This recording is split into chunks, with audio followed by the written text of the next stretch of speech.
Hello बच्चों, welcome to our YouTube channel career planet. Magnetic effects of current की worksheet कर रहे थे। लास्ट हमने की थी वर्कशीट एक थियोरेटिकल। अब आज की वर्कशीट में हम करते हैं न्यूमेरिकल जो मैग्नेटिक इफेक्ट्स ऑफ करंट पर बेस्ड है। So let's start.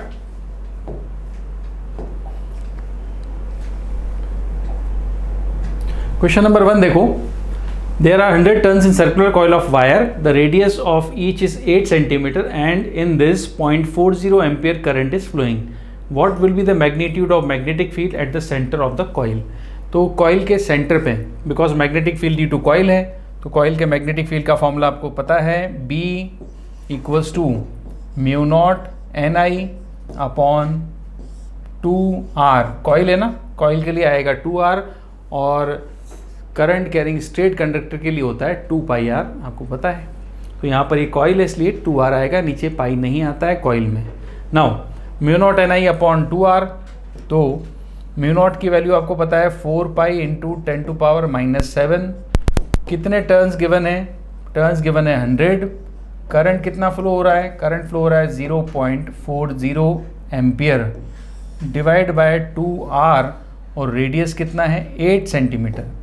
अब सेंटीमीटर को मीटर में कन्वर्ट करने के लिए 10 टू पावर -2 से मल्टीप्लाई कर देंगे, यहाँ 100 से डिवाइड कर देंगे। या तो 100 से डिवाइड कर दो या 10 टू पावर -2 से मल्टीप्लाई कर दो। कर दिया। अब देखो क्या कैंसिल होगा। देखो ये आ गया 2 सबसे पहले तो 2 कैंसिल कर दें, 2 पाई आ गया, ठीक है। और 10 टू पावर -2 से ये -7 है, ये -2 ये -7 कैंसिल होगा तो -5 बचेगा यहाँ पर, ठीक है। तो ये 100 आप मल्टीप्लाई कर दो 40 से, तो ये आ गया 2 इंटू 40 इंटू 10 टू पावर -5 और अपॉन में जो आएगा वो 2 पाई था शुरू में, 2 पाई लिख देते हैं इसको।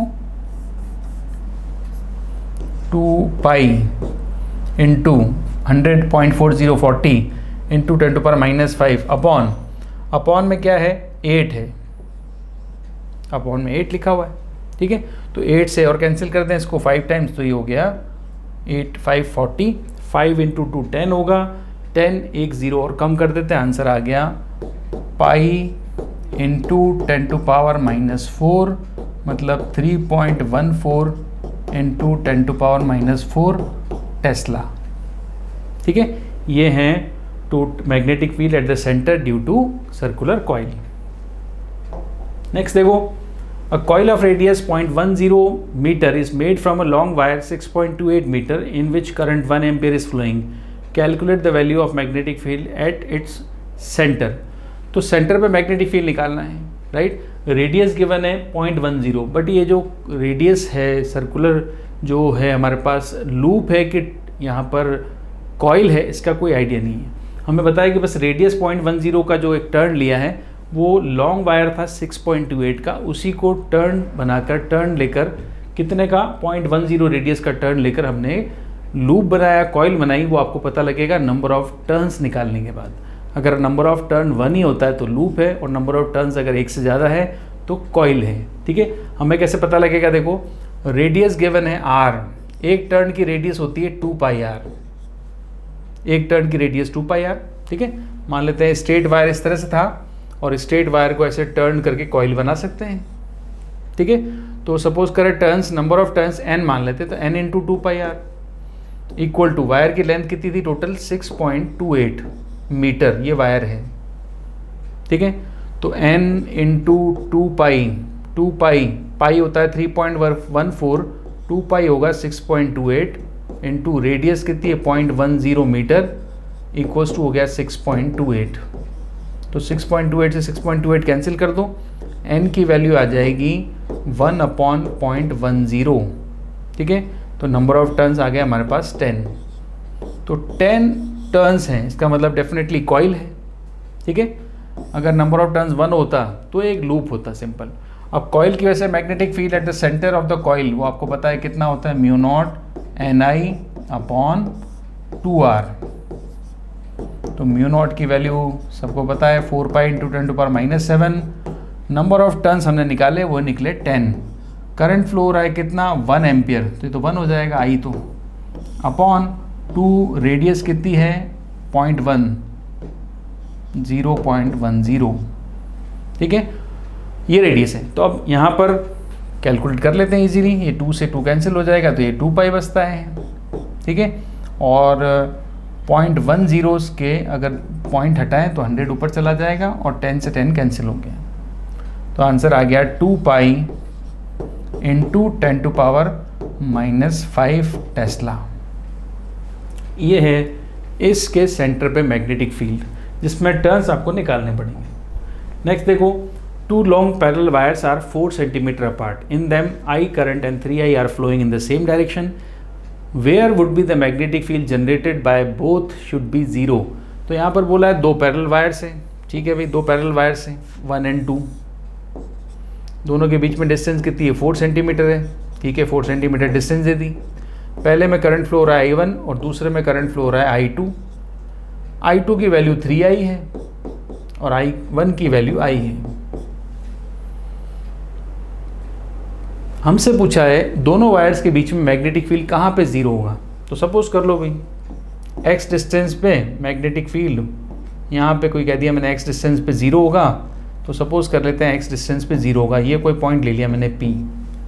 तो अगर फर्स्ट वायर से x डिस्टेंस है तो सेकेंड वायर से डिस्टेंस क्या हो जाएगी, क्योंकि टोटल 4 है तो ये 4 - x आ जाएगा, ठीक है। फर्स्ट वायर से डिस्टेंस है x तो सेकेंड वायर से डिस्टेंस क्या होगी 4 - x। अब इस पॉइंट P पर मैग्नेटिक फील्ड बनाएं ड्यू टू 1, और आपको पता है P पॉइंट पे मैग्नेटिक फील्ड 0 का हम सपोज कर रहे हैं। 0 का मतलब मैग्नेटिक फील्ड जो P पॉइंट पे आएगा वो B1 होगा और सेकेंड होगा B2। दोनों की डायरेक्शन तो अपोजिट है ही सही, ये इक्वल भी होने चाहिए ताकि एक दूसरे को कैंसिल कर सकें। कैंसिलेशन या जीरो रिजल्ट जब भी आता है जब दो फील्ड्स इक्वल अपोजिट हों। अपोजिट तो है ही सही, फर्स्ट मैग्नेटिक फील्ड होगा इनवर्ट्स, B1 जो होगा वो इनवर्ट्स होगा, सेकेंड मैग्नेटिक फील्ड जो होगा वो आउटवर्ड्स होगा, तो B2 जो होगा वो आउटवर्ड्स होगा। तो ये तो आपको पता है कि दोनों की डायरेक्शन अपोजिट है, राइट। तो दोनों की डायरेक्शन अगर अपोजिट है और अगर मैग्नीट्यूड इक्वल हो जाए तो इसका मतलब वो कैंसिल कर देंगे और मैग्नेटिक फील्ड 0 वाला पॉइंट मिल जाएगा। वो पॉइंट आपने सपोज कर लिया P है, जिसकी डिस्टेंस फर्स्ट वायर से x है। तो फर्स्ट वायर से x है तो x डिस्टेंस पे B1 या फर्स्ट वायर कितना मैग्नेटिक फील्ड बनाएगा, μ0 I1 अपॉन 2 पाई x, और सेकेंड वायर से 4 - x है तो वो कितना मैग्नेटिक फील्ड बनाएगा, μ0 I2 अपॉन 2 पाई 4 - x, ठीक है। तो μ0 से μ0 कैंसिल हो गया, 2 पाई से 2 पाई कैंसिल हो गया। I1 की वैल्यू पुट कर देते हैं I अपॉन x और I2 की वैल्यू पुट कर देते हैं 3I अपॉन 4 - x। I से I कैंसिल हो गया। दोनों side left side right side दोनों साइड सेंटीमीटर में पुट कर रहे हैं, ऐसी कोई दिक्कत नहीं, इसलिए सेंटीमीटर को मीटर में कन्वर्ट करने की ज़रूरत नहीं है। कहाँ पर कन्वर्जन नहीं करते हैं, जहाँ पर रेशियो हो या जहाँ पर इक्वेशन हो वहाँ पर आप कन्वर्ट नहीं करें, क्योंकि कन्वर्ट करने से वो कैंसिल हो जाएगा। तो नहीं भी करेंगे तो भी बात एक ही है, रिजल्ट वही आएगा। अब देखो 4 - x मल्टीप्लाई करते हैं, क्रॉस मल्टीप्लाई कर देते हैं, तो 4 - x इक्वल्स टू ये 3 मल्टीप्लाई होगा x से, तो ये हो गया 3x, ठीक है। अब 3x और x उधर ऐड कर लेते हैं, x उधर ऐड कर लेते हैं तो 4 = 4x हो जाएगा, 4x = 4 हो जाएगा, तो x = 1 सेंटीमीटर आ जाएगा, x = 1 सेंटीमीटर, ठीक है। तो यहाँ पर x 1 सेंटीमीटर है, तो फर्स्ट वायर से 1 सेंटीमीटर और सेकेंड वायर से हो जाएगा 3 centimetre. So where would be the magnetic field generated by both should be 0। लिखोगे आप at point P which is 1 centimeter apart, from first wire,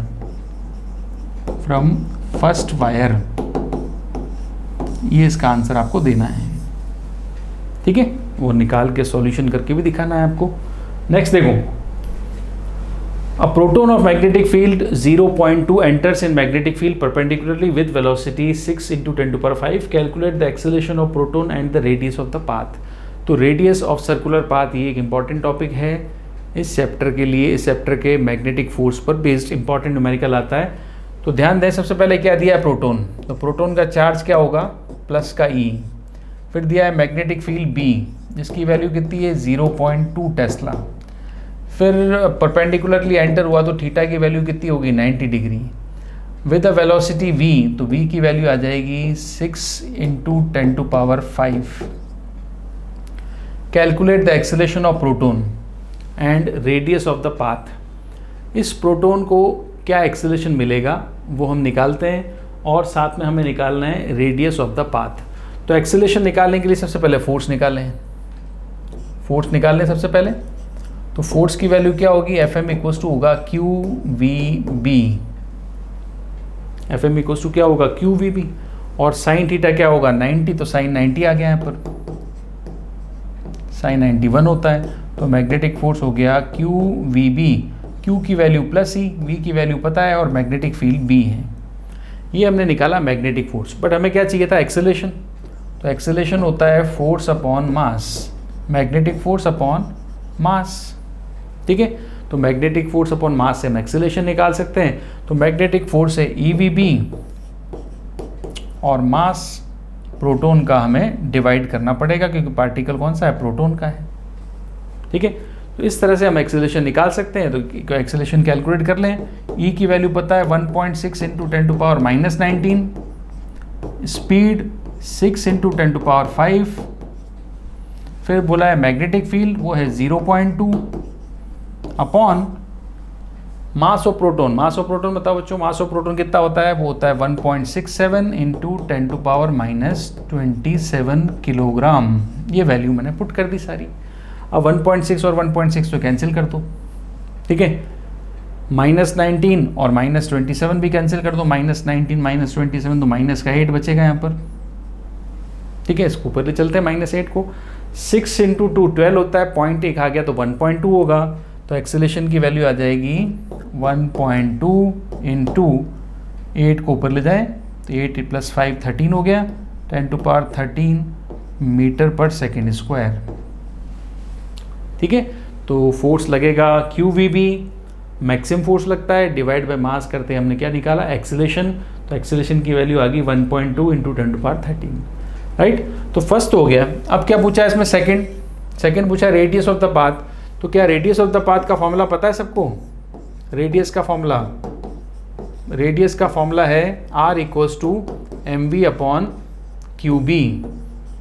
R = mv/QB। तो रेडियस सही है। मास कितना है इलेक्ट्रॉन का, 1.67 × 10⁻⁻27, स्पीड 6 × 10⁵ अपॉन चार्ज 1.6 × 10⁻⁻19, और मैग्नेटिक फील्ड अगेन 0.2 टेस्ला।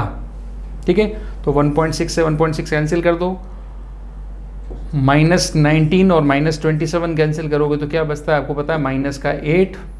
ठीक है, और पॉइंट अगर हटाएं तो एक 0 ऊपर आ जाएगा यहाँ पर।